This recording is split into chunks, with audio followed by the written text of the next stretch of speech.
In this Grasshopper tutorial, we're going to look at a parametric media wall. And for this exercise, we're going to look at 3 sets of inputs that we can create with image mapper, graph mapper, and gradient mapper, and execute a keyframe animation. So I'll show you quickly what the outcome of the tutorial is going to be. So if I move this parameter, you can see that the media wall is changing. The panels are changing their heights, as well as the color distribution is changing. So I was imagining this as a kind of a frame in which there's a light bulb, and this could be used for different kinds of animations, and maybe it can respond to some sort of generic data, right? So that was the idea. And I'm going to be also showing you Box Mapper as a simple tool of how you can model complex geometries and use them on parametric configurations like this. So let's get started. And I'm going to start a new script, delete this component as well. And I'm going to place bifocal so that we can see what I'm building at the moment. And I'm going to start with a simple XY grid. For this exercise, I'm going to do the construction on the XY plane so that we can basically bake it and then give it any type of orientation we intend to. And I'm going to use 2 sets of series to define the XY grid that I want to make. And let's create a list with 20 numbers and another one with 10 numbers. This might seem like the longer way of doing this, but it will also help you manage the data. Here you can see that I have to swap X and Y. So we basically get the overall grid distribution, the point distribution that I want to have, so that this has 200 points in total. Now what I want to do is first create a circle on each of these points. And we can also give this a bit more space, but I'm going to do that in a bit. Let's do 0.5 for the radius. Now we have all the circles placed at the center of the grid, basically. Now the first task is to use the image sampler, and to use the image sampler on this exercise, I basically need an image that has the x to 2x ratio, right? So if we look at the surface in this fashion, you can see that this side has 10 units, this side has 20 units, so it makes kind of 1:2 proportion.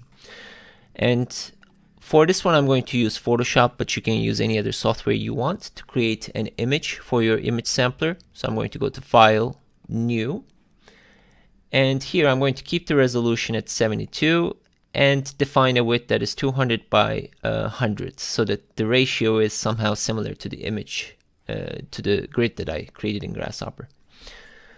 Now this will create an empty canvas, and what I do is go to the brush tool, and then under the stroke options, give this some pixel radius, and select this tool, this soft round pressure size, so that you can actually define kind of an image that has this sort of distribution. Now the interesting thing here is I'm using only black and white, but basically we are also getting gradient colors due to the properties of the brush. And then I'm going to use the brightness value of each pixel on this image to drive the parametric wall, so that what you're seeing here as a gradient will be somehow mapped onto the surface that we have. So I'm going to save this, and you can give it a, let's say we name it as image, save it as a JPEG. So that part of Photoshop is pretty much done. And what I have to do is now bring it into Grasshopper. And I can go to the Parameter tab, Input, Image Sampler.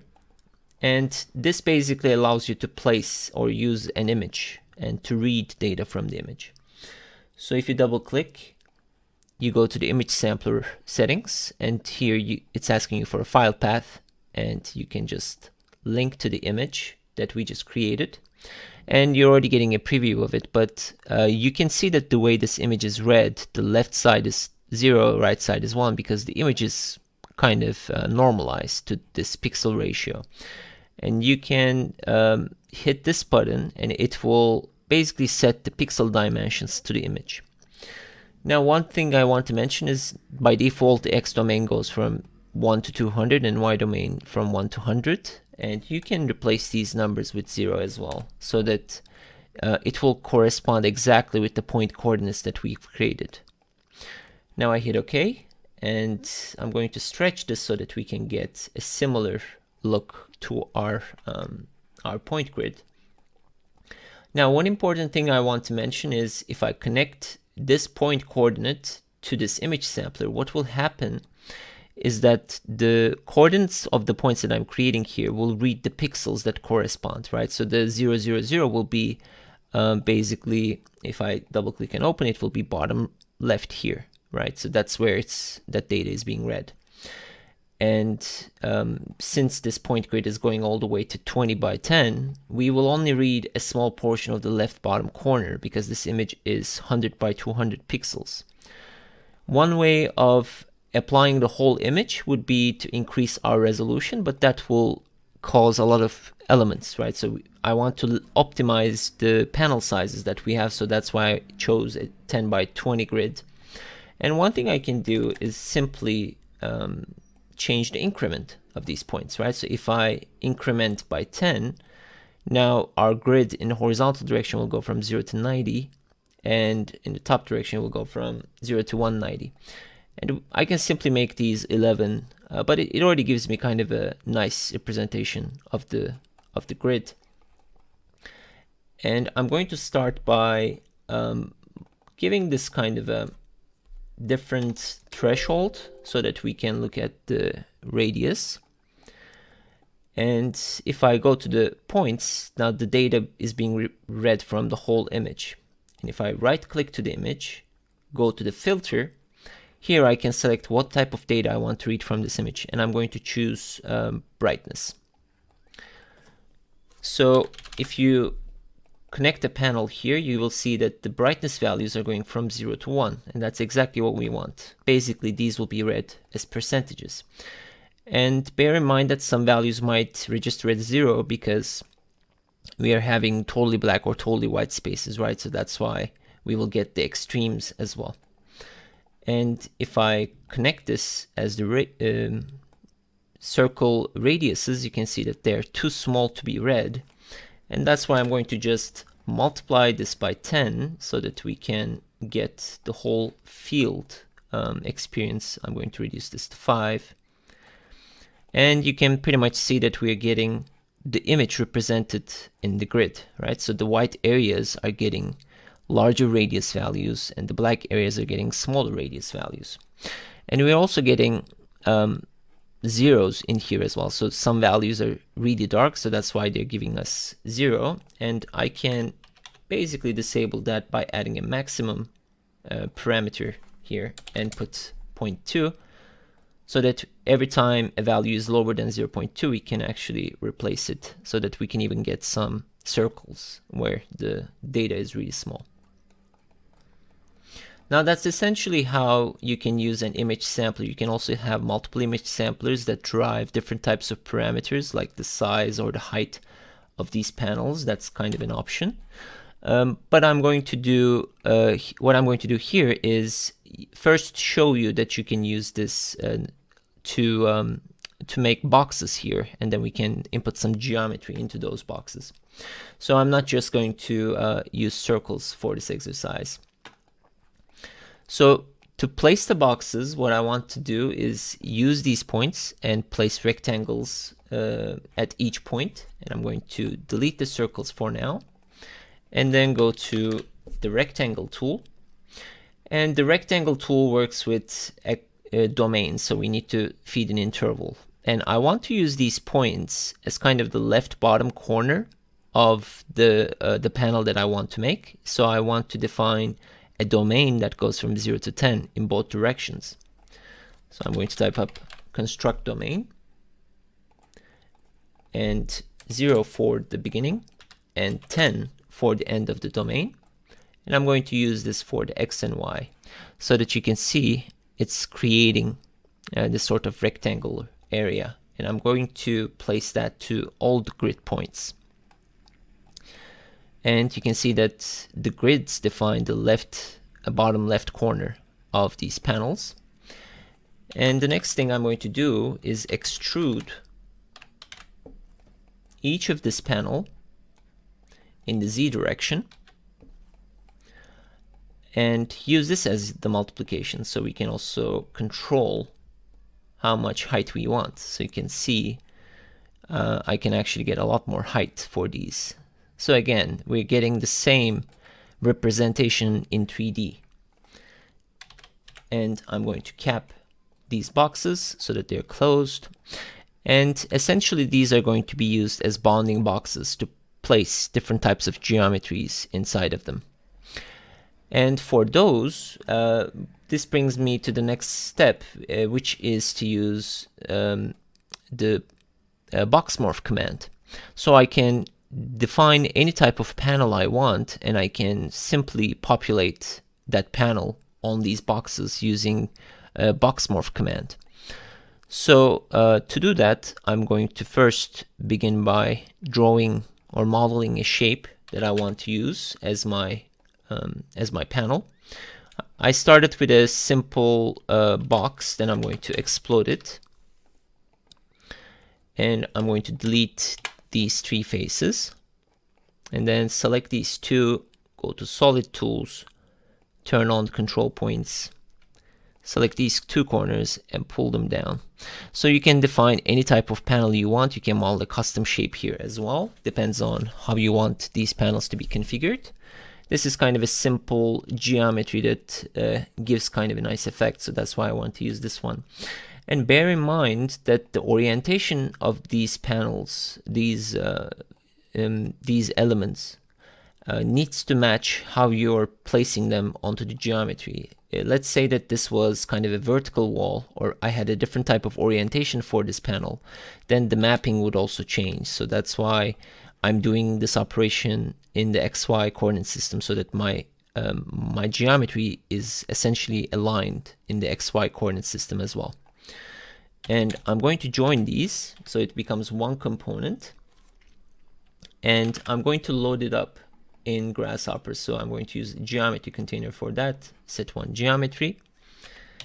And the next thing I need is bounding box for that geometry. So this box gets used as a reference to populate it on these boxes. You can see that this is kind of a topological operation, right? So we are basically distorting the geometry here so that this geometry that fits inside of this box also fits inside of these boxes. So it will basically stretch in XYZ directions.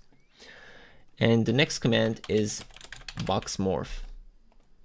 So these are my target boxes, this is my reference box, and this is the geometry. So if I put the geometry in, this is my reference box, and these are my target boxes.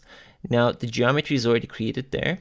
To see them, I'm just going to hide everything we have, and there you go. So these are basically the populations of this geometry, right? So this geometry is being topologically modeled inside of all of these boxes, and it's reading this image sampler as the driver for the overall effect. So that's essentially the geometry we want to work with. And in the next step, what I want to do is use this data, this gradient map data, to also drive the color of these panels. So to drive the color, we basically need a gradient map. So the gradient map is located under parameters input, gradient map, and it basically works with two thresholds. L0 defines the left threshold, L1 defines the right threshold, and T defines whatever input parameter you're giving. So T always needs to be between L0 and L1. So let's say if this is working like a percentage thing from 0 to 100, L0 could be 0, L1 could be 100, and T is a value between 0 and 100.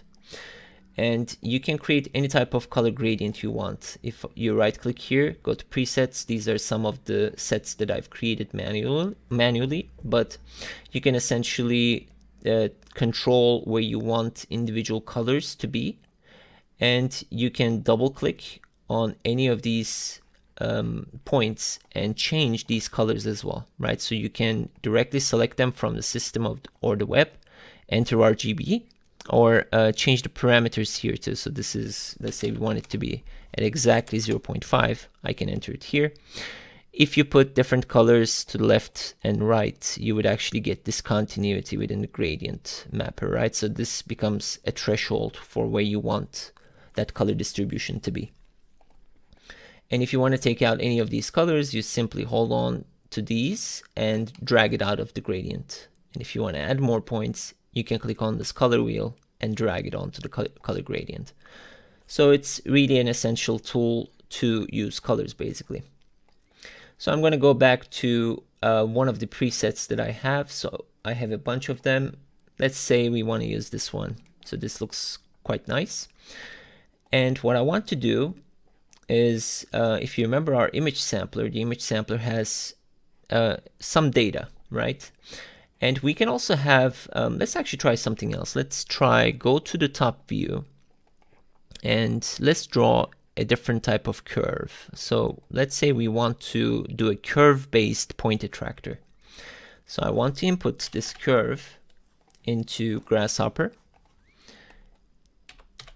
And then I want to evaluate this curve at a point.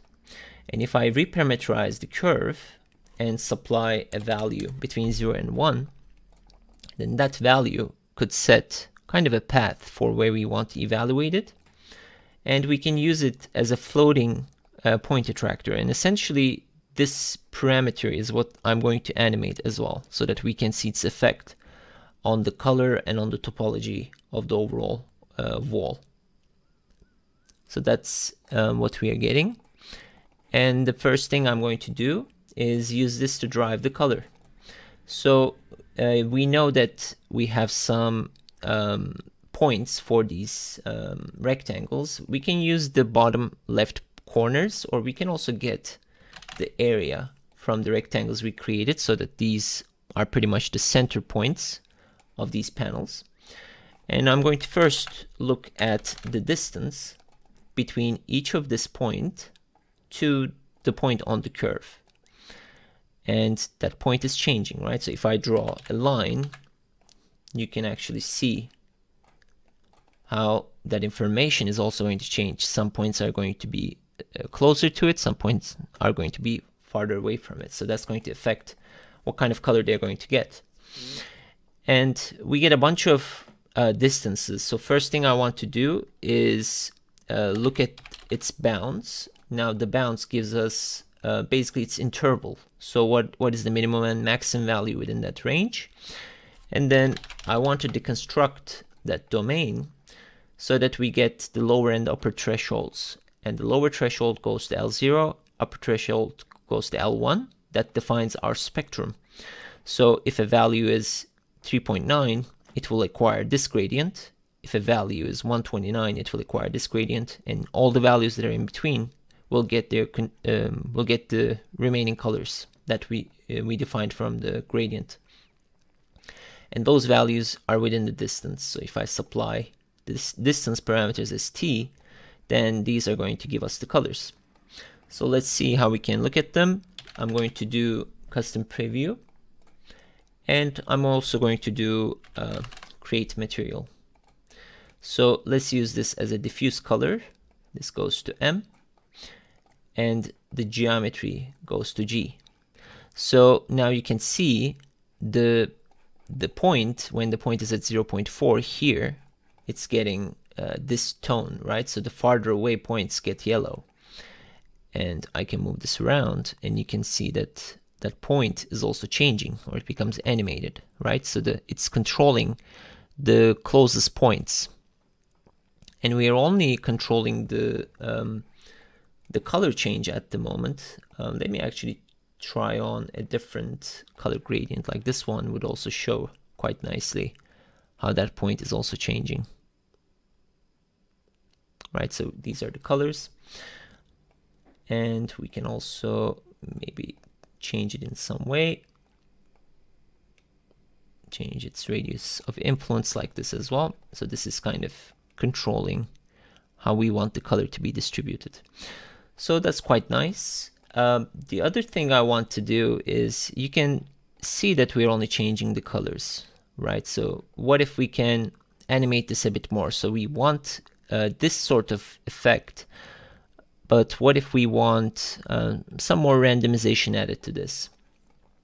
So to do that, you can actually use the random value generator.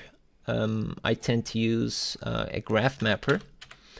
And for the graph mapper, if you right click here, graph types, you can use the Perlin noise. So this will actually kind of manipulate the data a bit, right? So we might multiply it with these randomized coefficients so that we can get different effects on the wall. So it's not as continuous as we would like it to be.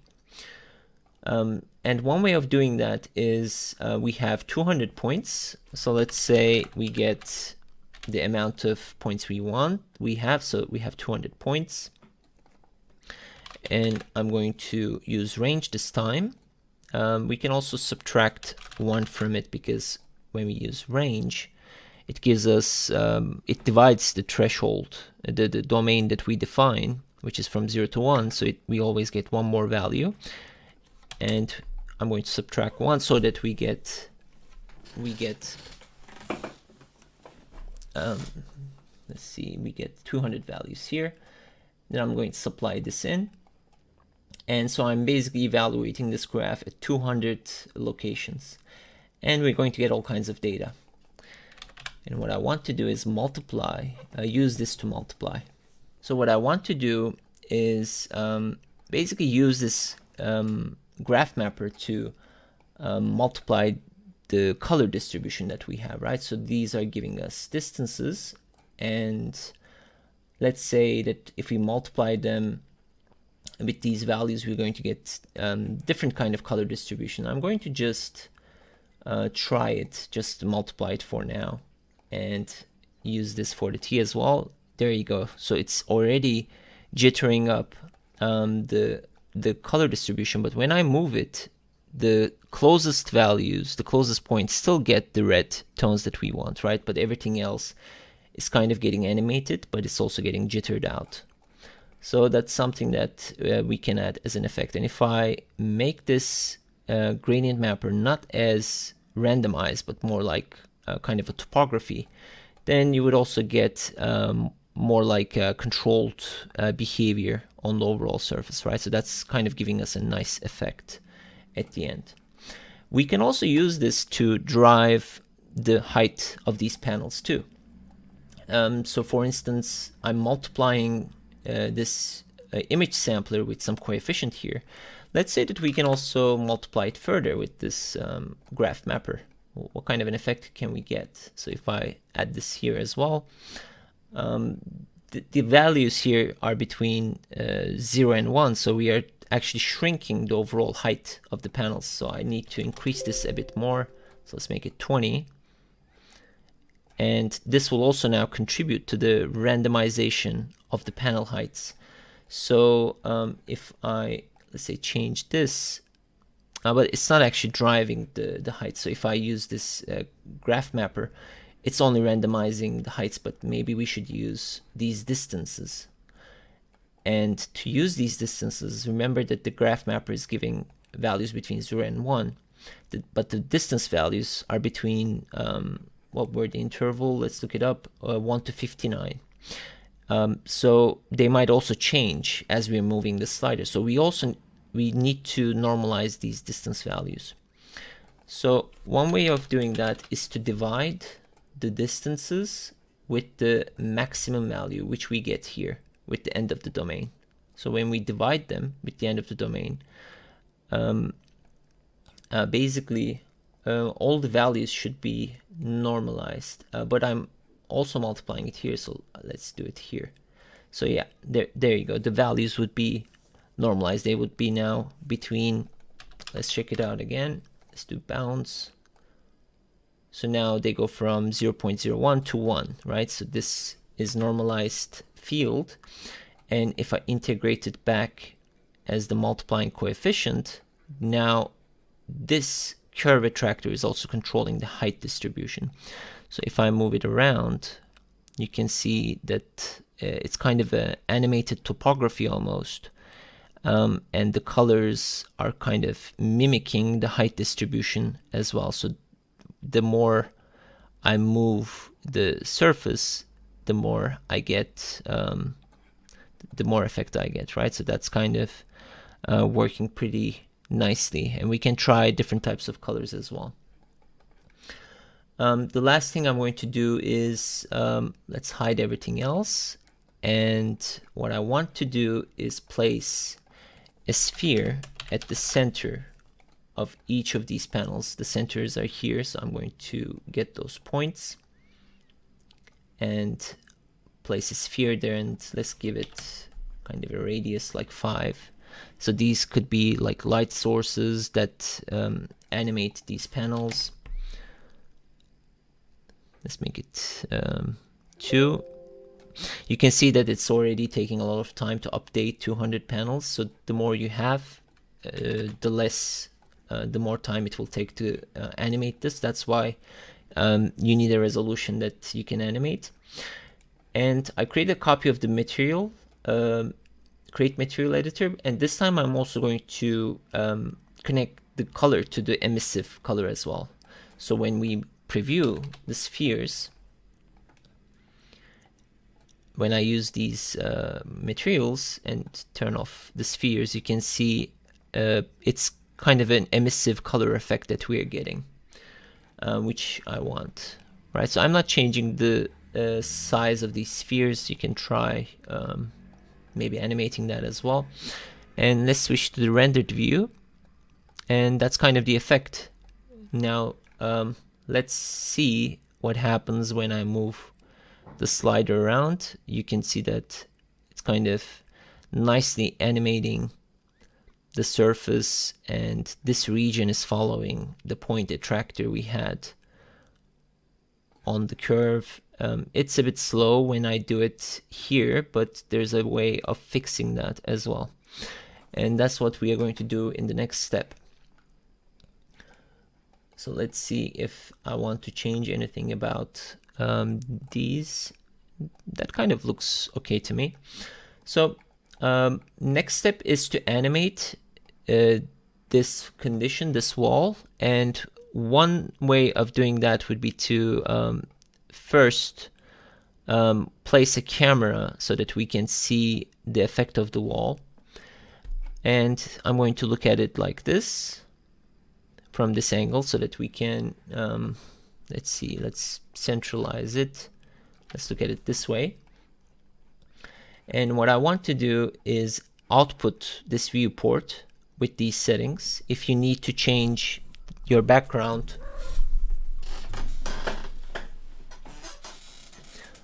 what I want to do is change the viewport settings so that if you need to animate your background, if you need to animate this wall, you can also change your background conditions. So we can set that up by going to here, right click, display options.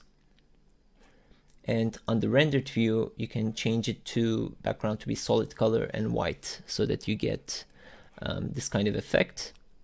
Now going back to Grasshopper, what I want to do is output this parameter as a keyframe animation. And that's actually really simple to do. So all you have to do is right click to the parameter, go to animate.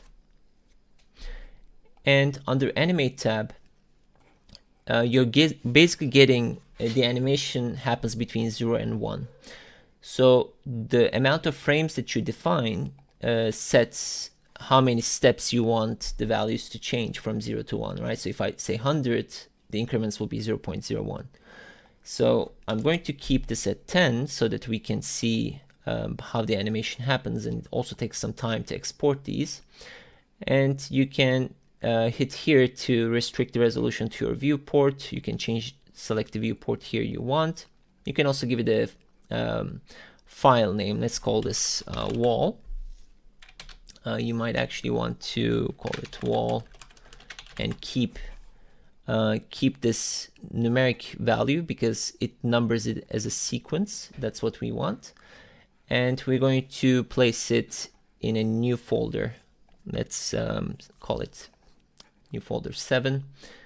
I'm going to say OK, and here you can see it's animating our wall. So it's generating frames and it's moving the slider as well simultaneously. So in the back, our wall is changing. And I'm not changing my camera view so that we can basically see the overall animation. And it's done. So now let's see what's happening in the desktop. So I'm going to open the folder. So these are the images that we just created.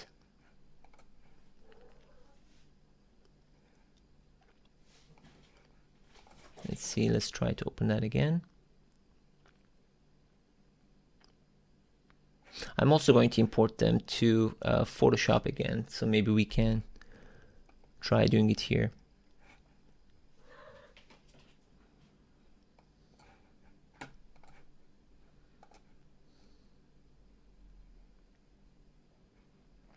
Let's see, open with photos, or we can also do photo gallery.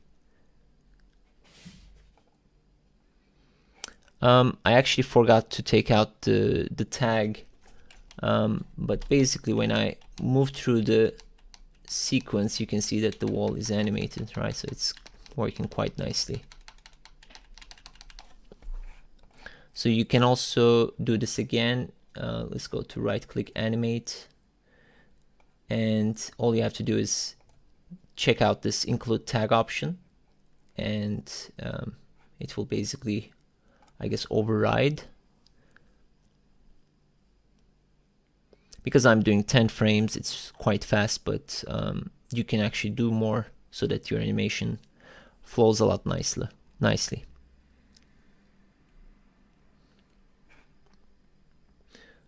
Okay, that's pretty much it. So now let's go to Photoshop. And what I want to do is create a GIF animation. So go to File. We can do Scripts, load files into Stack, and browse, and choose that folder that we just had, and select all the files. And we're going to just hit OK. Now all those files will be loaded. So we need these files to be on the same project folder. That's why I'm using that type of import function, so that they're all in the same file. Then the next one we want to do is come down here, and we can say make frames from layers. And this is an animation tab. You can open the window animation tab here, and I did make frames from layers so that all your layers are being placed here as a keyframe sequence. Now I'm going to choose all of them holding shift, and I'm going to define kind of the value for the animation, which is 0.1 second. Now if you hit play, you can see how the animation is working, and I can export this as well. So if I go to File, Save for Web and Devices, and we want to export this as a .gif.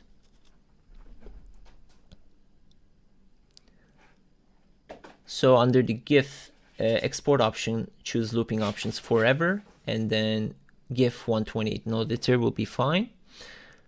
And all I have to do is save and give it kind of the animation that's actually the full. Let's call it anim. And our file is exported. So now if I double click and open it,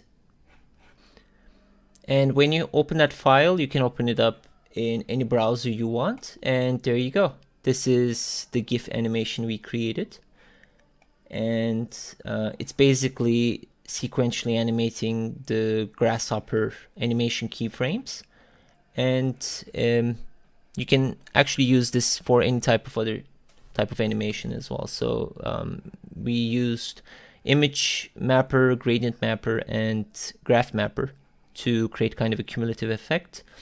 And it's also kind of articulating these points, these parameters really nicely. So I hope you like this exercise, and thanks for watching.